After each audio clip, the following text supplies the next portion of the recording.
जय श्री राम। बहुत बहुत स्वागत करता हूं आप सभी का एक बार फिर से अपने YouTube चैनल पर। मैं पंडित आशीष शर्मा। मेरा आज का ये वीडियो रहेगा शनि के राशि परिवर्तन को लेकर। इस वीडियो में चर्चा करेंगे कि 17 जनवरी 2023 को शनि देव राशि परिवर्तन करेंगे और शनि देव अब आपकी राशि से सप्तम भाव से निकलकर अष्टम भाव में आएंगे। यानी ये जो वीडियो है ये चंद्र राशि पर आधारित है। ये वीडियो है कर्क राशि के जातकों के लिए। और जैसे ही शनि का राशि परिवर्तन होगा और शनि राशि से सप्तम से निकलकर राशि से अष्टम के अंदर आएंगे तो शुरू हो जाएगी कर्क राशि के जातकों को शनि की ढैया का प्रभाव। अब ये प्रभाव 2.5 वर्ष तक इसी राशि में रहेगा, इसलिए इसको कहते हैं ढैया। शास्त्र की माने तो इसको कहते हैं लघु कल्याणी, लेकिन व्यवहारिक ज्योतिष में या आजकल कलयुगी ज्योतिष में इसको शनि की ढैया का नाम दिया गया, क्योंकि शनि का 2.5 वर्ष तक वहां गोचर है, इसलिए इसको ढैया कहते हैं। अब ये लघु कल्याणी या ये ढैया आपके लिए कैसी रहेगी उसके बारे में भी थोड़ी चर्चा होगी। और विषय जो है आज का वो ये है कि शनि का राशि परिवर्तन कर्क राशि के जातकों के लिए कैसा है, क्योंकि ये राशि परिवर्तन भी है, ये शनि के ढैया की शुरुआत भी है। यानी इसमें सावधानी भी होगी, इसमें बचाव भी होगा, इसमें उपाय भी होगा। तो कुछ अच्छी चीज़ें भी आपके लिए होंगी, वो भी हम इस वीडियो में पूरी चर्चा करेंगे। जनवरी 2023 से लेकर और लगभग मार्च अप्रैल 2025 के बीच का ये समय काल रहेगा 2.5 वर्ष का। अब इसमें क्या होने वाला है शनि के इस परिवर्तन से, क्योंकि आपकी राशि से सप्तम और अष्टम दोनों के स्वामी शनि है। यानी शनि या 7वें घर के भी रिजल्ट देंगे, शनि या 8वें घर के रिजल्ट भी देंगे, क्योंकि शनि दोनों स्थानों के मालिक हैं। शनि जिस स्थान पे बैठेंगे वहां से 3 जगह दृष्टि भी देंगे। अगर अष्टम में बैठेंगे तो दशम, दूसरे और पंचम भाव पे उसकी दृष्टि होगी। अब परिवर्तन के साथ, ढैया होने के साथ इसका प्रभाव क्या रहेगा, क्योंकि जहां पॉजिटिव एस्पेक्ट देखें तो शनि की ये स्व राशि है, शनि की ये मूल त्रिकोण राशि है।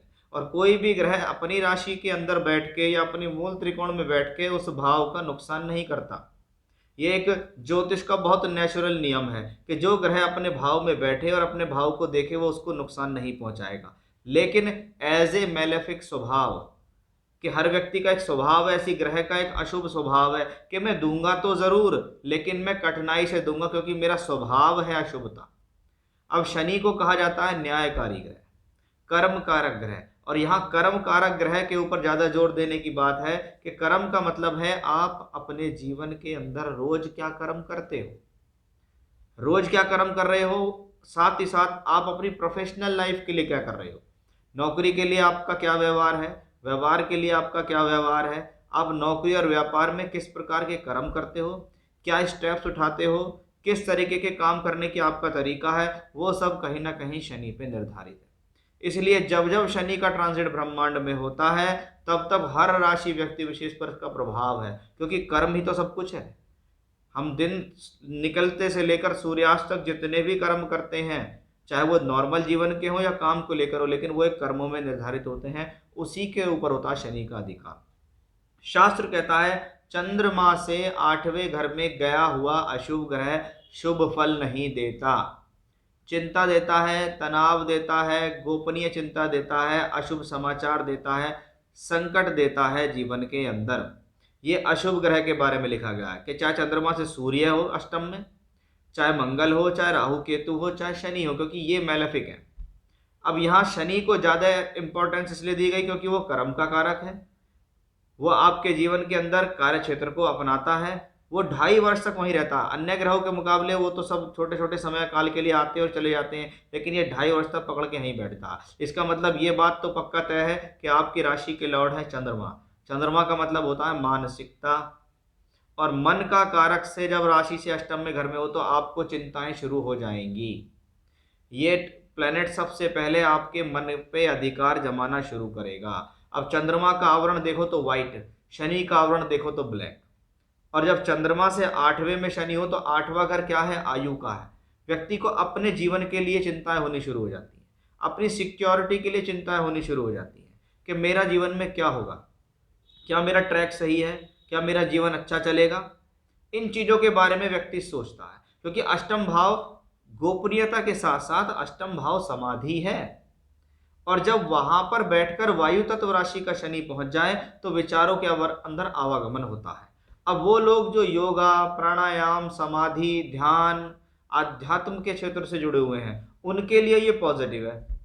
क्योंकि एक तो अष्टमेश अष्टम में स्वराशि भी और मूल त्रिकोण भी और वायु तत्व राशि का अष्टम भाव गहराई और वायु तत्व राशि विचार, जब गहराई और विचार एक साथ जुड़ते हैं तो ये वो सभी लोग जो इन क्षेत्रों में काम करते हैं उनके लिए एक बहुत ही शुभ संकेत है।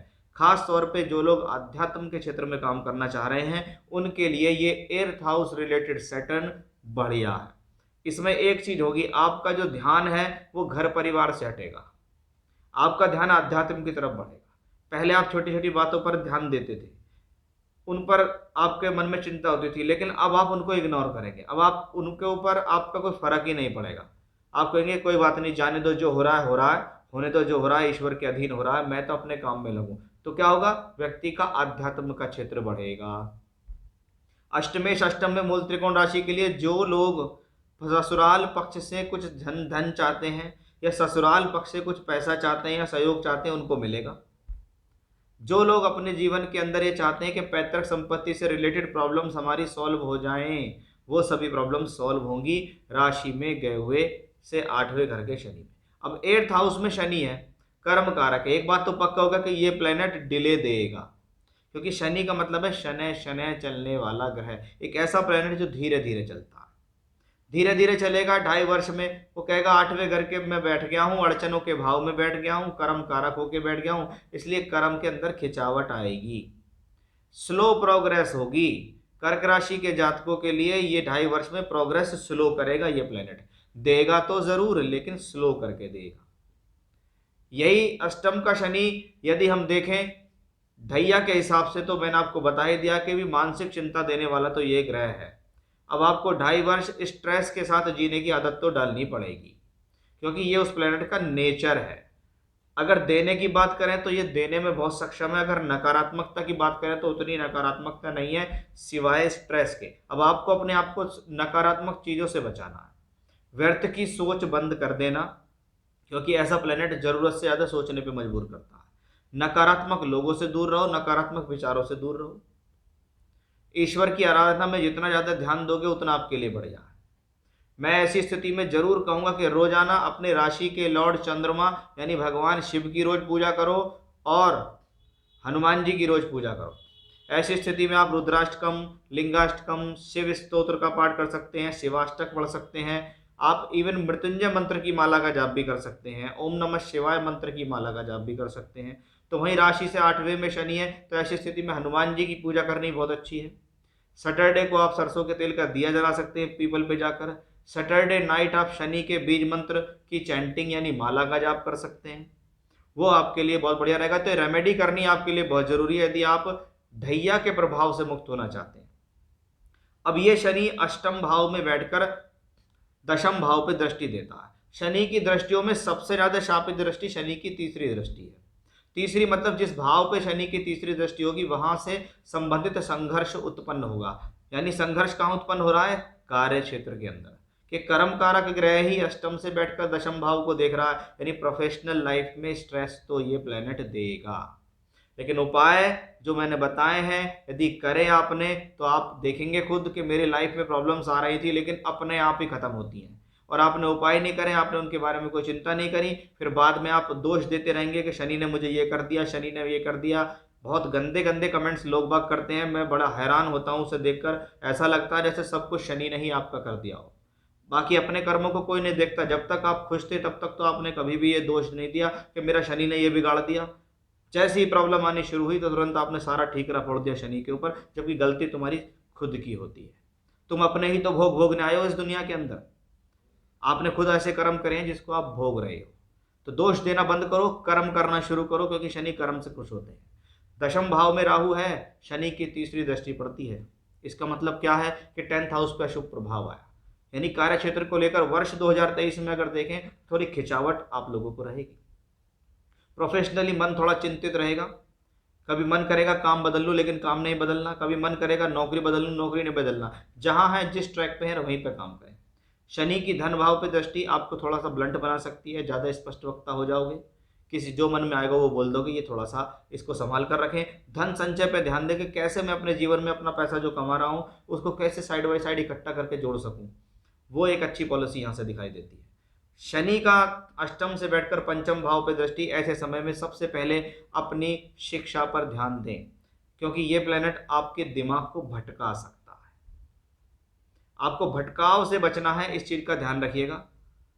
खास तौर पे वो लोग जो एजुकेशन कर रहे हैं, लव लाइफ के लिए गलत निर्णय नहीं लेना, ये बड़ा विशेष ध्यान है कि ऐसी स्थिति में व्यक्ति लव रिलेशनशिप के प्रति भ्रमित हो जाता है, किसी बाहरी व्यक्ति विशेष के चक्कर में अपने रिलेशन में लड़ाई कर ली, ऐसा भी देखा जाता है।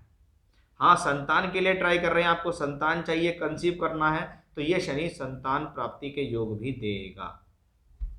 तो यहाँ मैंने समझाने की कोशिश करी है, जो लोग इसको समझेंगे वो लोग शनि की ढैया से या शनि के ट्रांजिट से पार होंगे, क्योंकि शनि आपकी राशि से सप्तम और अष्टम दोनों का स्वामी है। अगर वो सप्तम का मालिक होकर अष्टम में जाता है तो ऐसी स्थिति में वैवाहिक जीवन में कोई प्रॉब्लम नहीं आनी, क्योंकि प्लेनेट पहले भी स्वग्रही था, अब भी स्वग्रही है, अनमोल त्रिकोण है।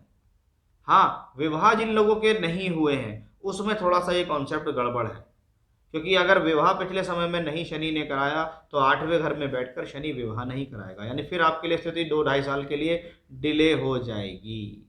तो थोड़ा इस बात के लिए चिंता हमें यहाँ दिखाई दे रही है। अन्यथा शनि के यहाँ पॉजिटिव एस्पेक्ट और शनि के यहाँ नेगेटिव एस्पेक्ट दोनों बताए, उपाय भी बताए हैं, करेंगे तो लाभ निश्चित मिलेगा।